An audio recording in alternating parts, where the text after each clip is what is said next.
শান দেখলাম ইয়া মুর্শিদ সালাম ইয়া মওলা সালাম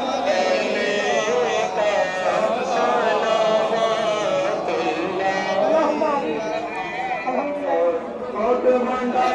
সালাওয়াতুল্লাহ সোনি জলতে মো ইয়া নবী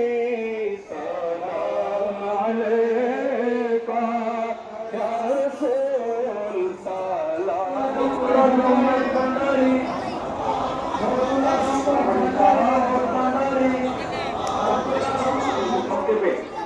সংক্ষেপে আজকের এই জুলুস শেষ থেকে আপনার কিছু কথা বলবেন। মাদ্রাসায় গৌসুল আজম মাঝবানের সময় অধ্যক্ষ আলোচনার নাম আব্দুল কাবুল হাসান সাহেব মাতাজুল